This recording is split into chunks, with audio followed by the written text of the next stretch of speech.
You join me today cruising the streets of London in a 1987 BMW E32 730i, a proper 7 Series. This is a 1987 BMW E32 730i. Now the E32 was the second generation of 7 Series and really the generation when the 7 Series came into its own. Now design work began in 1979 and full-scale models were signed off as a final design in 1984, ready for launch in 1986. And it stayed in production until 1994. I could argue that this is a design classic, and do you know what? I reckon I'd win that argument. Because just look at it, it's a model of restraint, tasteful design. Not extravagant where it doesn't need to be, it's just nicely shaped, it does the job, but it does have plenty of interesting little design tweaks here and there to make it actually a really interesting thing to look at. You could say it's just an oversized E34, but you'd be wrong, because this came out before the E34. So in reality, the E34 is just a shrunk down E32. Now I've brought you down to the front, not because of the headlight washers, which are always a very cool thing to look at. We are missing headlamp wipers, so points deducted for that. Not because of the projector headlamps, which are a world first on a production car. Also quite interesting though, but to look at the kidney grills, because this is how you tell what model of 730 you've got. The E32 was launched in June 1986 as a straight 6 engine powered 735i, and then in December it was joined by the 730, also with the straight 6 engine. However, later on they brought out the V8, which is also the 730i, and later on the massive surprise of the V12, which apparently prompted Mercedes to put back the launch of the W140 for 2 whole years while they re-engineered their V12 options. And the way you tell the difference by looking from the front are the kidney grills, because on the 6-cylinder version cars, both the 6-cylinder version cars have got these much smaller, squarer kidney grills. The V8 and V12 cars have all got much wider grills which come out to about here. There you go, nerds, bit of car spotting trivia for you. So yes, it is a front hinged bonnet. And there we have that beautiful BMW straight 6 engine. That is a masterpiece, one of the world's great engines, I think you have to agree. So there were 3 engine choices in this car through its lifetime. First of all, there's this, the M30 6-cylinder engine, available as a 3 litre or a 3.4. Then there was the V8, the M60, also available as a 3 litre, but also a 4 litre. And finally, the M12 V12 engine, 5 litres of power. Transmission options behind these was a 4-speed or 5-speed auto or a 5-speed manual, like we've got in this car. Although the 740 V8 and the 750 V12 were only available with the 5-speed auto. Now this particular car is a 730i. That means it's got the straight 6 M30 engine in 3 litre form. That makes 185 horsepower and 260 newton meters of torque, and with a manual gearbox that gives it a 0 to 60 time of 9.3 seconds.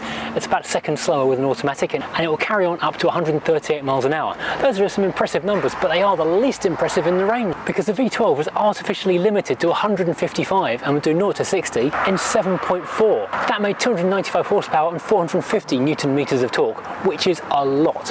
This was also the first car to abide by the gentleman's agreement of German car manufacturers that they would not exceed 155 miles an hour as a top speed. Not this one, not the V12 obviously. Right, let's have a look around the inside of the 7 Series. I did wonder if I could open this sunroof cover, but you can't. It only goes back with the sunroof itself. Right, I think I have to open this with the fact I may well have found T-shelf nirvana. It's rather lucky I wore this t-shirt today, because this car is T-shelf perfection, and I don't have a cup with me because it's not got any cup holders, only the most insanely good T-shelf. I'll have to use my phone to demonstrate.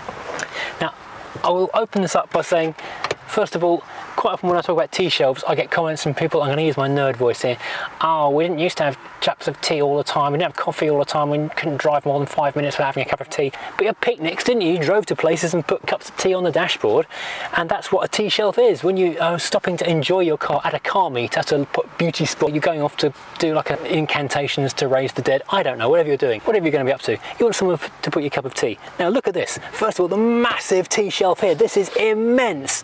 You can put like a full-on tea, scones, sandwiches, everything just here. And then you've got a secondary one for the passenger. This is divided. You could turn this into a sushi bar, so you can have your little dipping areas in this triple dipper sushi area.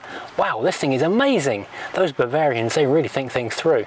There's even a little tea trough down here, so if you come out without any kind of cup and you don't want to be environmentally unfriendly and use the paper cup from Starbucks, you can just pour your tea or coffee straight into here, use your paper straw and drink it out of that little trough in the middle. This car is brilliant. Now, it does appear that blue was very much a thing in car design back in the 80s, because so many 80s cars do seem to have this big blue interior, especially on more sort of luxury orientated cars. And it again is velour. We have blue velour, which is the mark of quality in my book. And it's everywhere. Got blue carpeted doors, the kick bins, the door bins are carpeted, everything is carpeted. It's lovely. And everything's not carpeted is nicely padded. It's really soft down here. Now, there is the surprising addition of this actual real wood here in the dashboard, with some quite big curves in it as well. We'll start off on the driver's door. Got a nice big armrest just here, also blue. In the front end of it, almost like a fighter pilot's joystick, you have a little mirror adjustment pyramid with a switch to turn left and right with that for each door. Surprisingly, only plastic door handles, considering everything else is such high quality. And it's not bad quality plastic, but it's a surprise to find plastic, although I suppose it was kind of a wonder material of the age. There's quite a decent sized map pocket in here as well, surprisingly good for a BMW, because they tend to be a bit stingy on door pockets. There is one quite cool thing, which is fairly new for the 80s. Vents on the top of the door to blow up into the window and demist your window. There's an air path coming out of the dashboard into the door to blow that, which you can see when the door opens, which is a thing you find on new cars, not so much in cars of this era and certainly not before. Moving around to the dashboard, there's a little kind of pistol pocket down here just by your driver's knee, always a really handy place to stash documents and bits and pieces. In the wooden dashboard part, we've got dashboard light dimming control, which is good, and then one of the 4 big air vents, and then the first of the speakers. We've got a little speaker up in the top corner. We've got a speaker grill in the centre. I don't know if we can have a speaker in a 730 or only in the higher models. Then we've got a massive T-shelf and another speaker and more big ventilation. Now, I don't think this radio is original to BMW, but it is very much of the time, a Panasonic Alpha tuner. It's kind of cool with these little square clear buttons. Oh, that's just so much of their age. Absolutely love this. I'm glad it still retains it, and oh, it is one of these. I had one of these in my Rover P6 back in 1992 or 3. Oh, is it going to come out? I don't dare pull it in case it's not going to break. You pull this out and the entire radio comes out like a big metal handbag. It's a security at its most basic but effective. Now, surprisingly, next to this we've got analog clock. That's not a surprise. The surprise is it looks like something straight out of a Vauxhall Cavalier. This is one of the first cars to get dual zone climate. So here we have controls for the temperature on the left and right hand side. Obviously rear screen heater and buttons to control the air vent direction. Now, there's no on-off button for the air conditioning, but I'm going to go with the assumption that air conditioning was always on this particular car, because these things weren't cheap. Unless one of these 2 blanked off buttons was the air conditioning. I'd be surprised if it didn't have AC in some form. Then we've got a big ashtray here, ideal for cigars and the like. So it'll pop out 12-volt socket for your current day accessories. Then the massive T-shelf, we love the massive T-shelf. 5-speed manual gearbox, lovely, and a big leather gear knob, which is a great thing. Moving back into hazard lights, and a bank of electric window switches, because there are electric windows all round on this car, obviously, and above us, electric sunroof, which is a good thing. Darting back for a moment, if we will, we've got the steering wheel. This thing is enormous. It's like a bus steering wheel. It's almost vertical as well, so you are almost like driving a truck. And don't forget, there's a lot of car behind you, so when you are manoeuvring, there is well, it is vaguely bus or truck-like in that respect.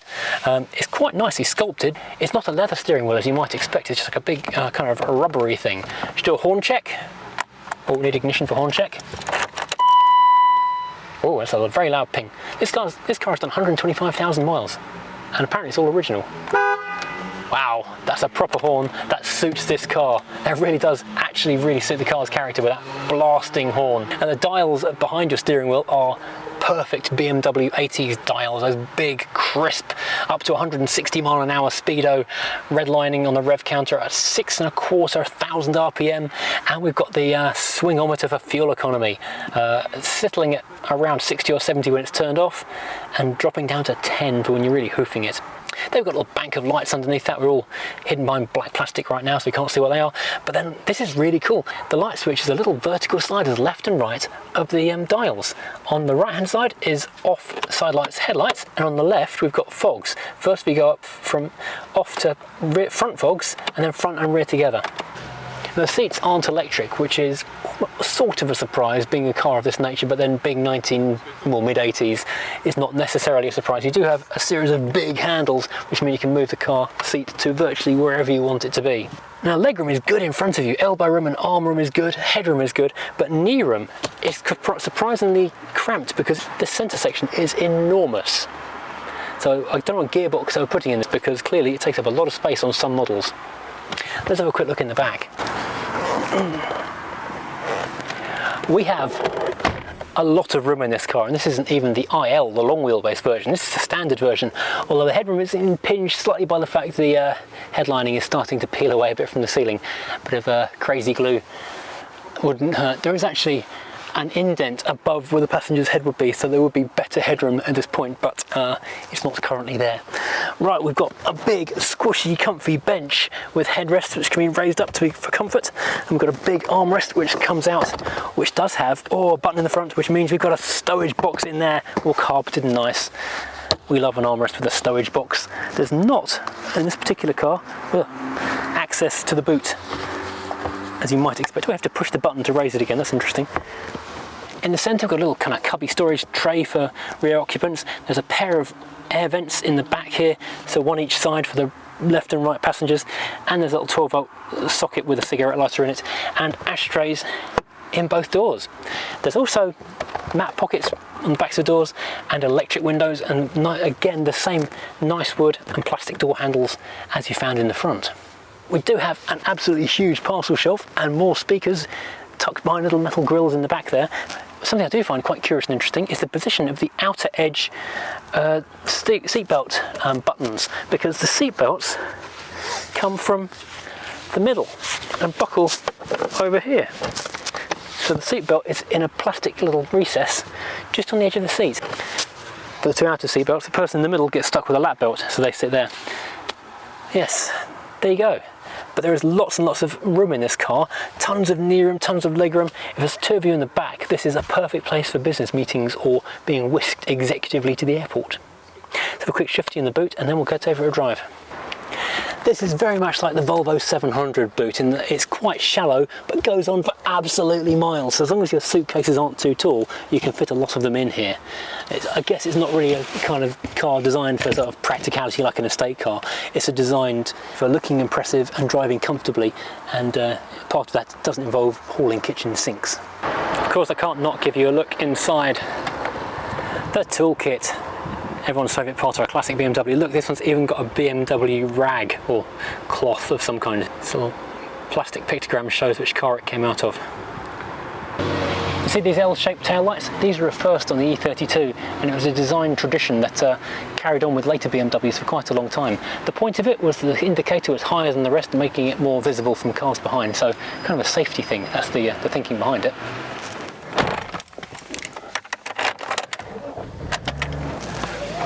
You start this car up and oh my word, it is so hushed in here. There's just a kind of rumble and that kind of slight sweet sound, that chirp from that straight six engine. But that's partly because of one of the other firsts from this car. This was one of the first cars, or the first car, to have double glazed windows. So you do get a very, very hushed ride. The people in those cars who have just stopped across the junction for no reason can't hear me shouting at them, for example.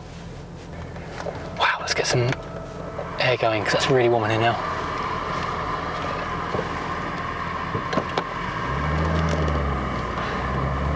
Now, when I said this is where the 7 Series kind of came into itself, what I kind of mean by that is the way that it became the technological tour de force that it has become over the generations. I think there's 6 generations of them now from memory. Because this car was loaded with all kinds of new technology and new science.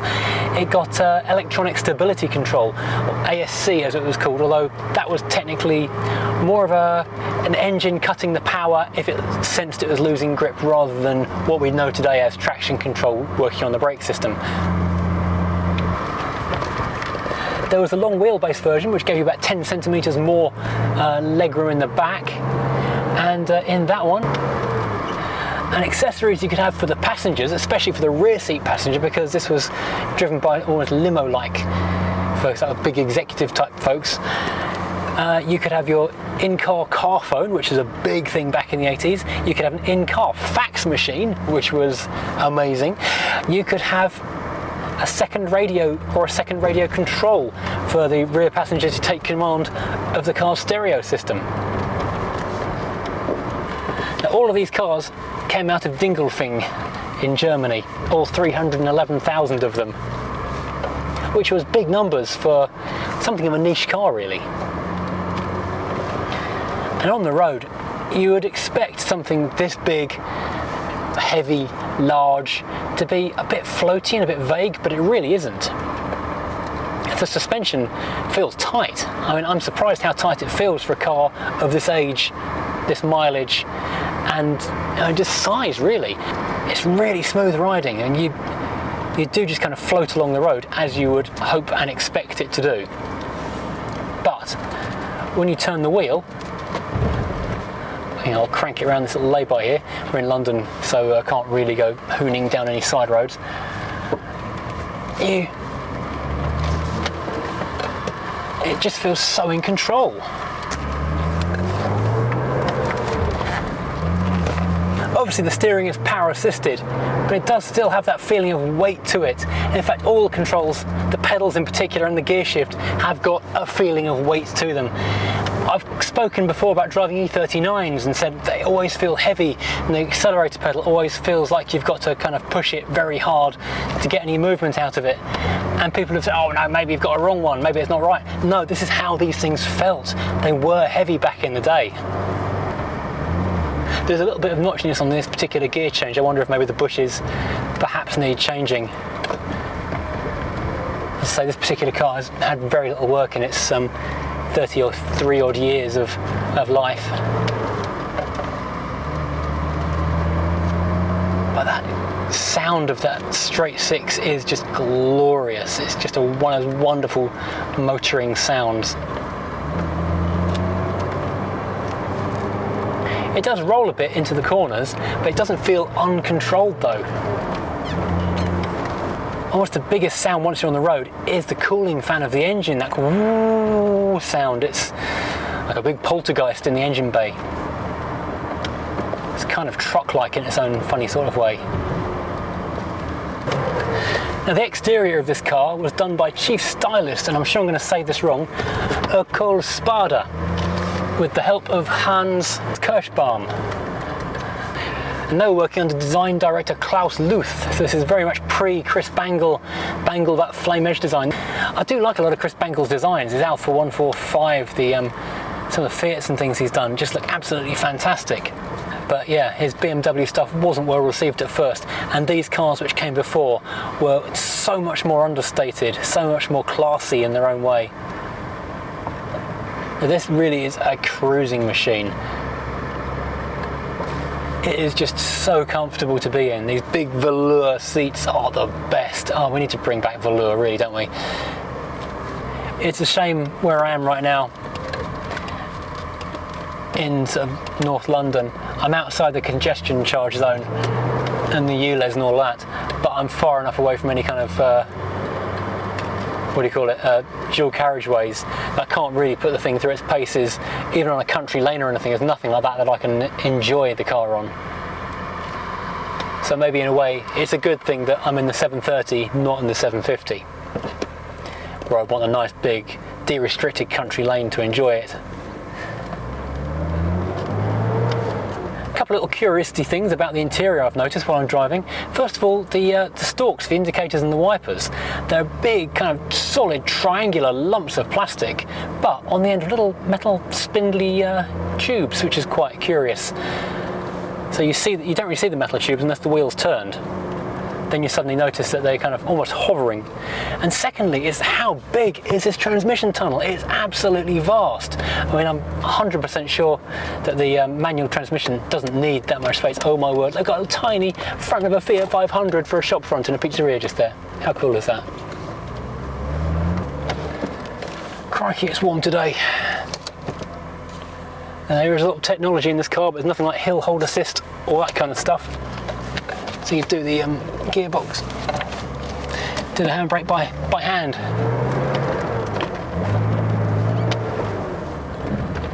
While I'm sitting at these traffic lights waiting for them to change, I will share with you my favourite bit of trivia about this entire car. Forget the suspension, brakes, engine, transmission, all of that kind of stuff. This is worthy of hub nut. These wipers are speed sensing pressure loaded wipers. So as you go faster and reach motorway speeds, the spring pressure on the windscreen increases so that you make sure you continue to have solid pressure on the glass from the wipers. Never mind a triangle of doom, that is an area, I don't know, something to do with pressure. Give me a word to do with pressure. I haven't got a name for this thing. It's impressive though. It's impressive. Oh, it doesn't work at all. The brakes on this thing, oh interesting, because they are very powerful indeed. I'll flash this car out. I like the colour on that Mini. That's kind of weird, battleship green. Baby diarrhea green perhaps. Yeah, the brakes are weird on this because when you push them at first, there's not a lot of feel, but then as you push harder, they bite really hard. I don't know if that's how they're meant to be or not. I haven't driven an E32 for a very long time to compare it to. But even though this is a really big car, it's very easy to thread it through traffic. It just kind of wraps itself around you and you become part of it very quickly. This is from BMW's ultimate driving machine days, and even the biggest incarnation from that period is a great driver's car.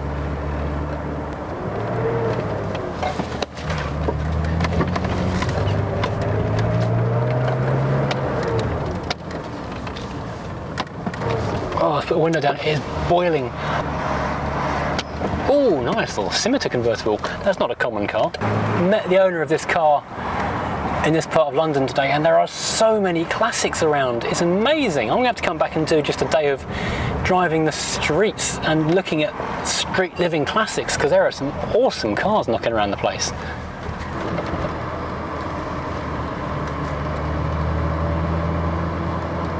Well, thanks for joining me today. I hope you've enjoyed this look around this big barge of a Beamer. I've certainly had a bit of fun cruising the streets in this thing. It does make you feel like you are some kind of executive with places to go, people to meet, stuff to do, deals to do, that's the word. Buy, buy, sell, sell, bye bye. If you've liked this, please hit like, please hit subscribe, and we'll see you again next time driving who knows what. Take care everyone.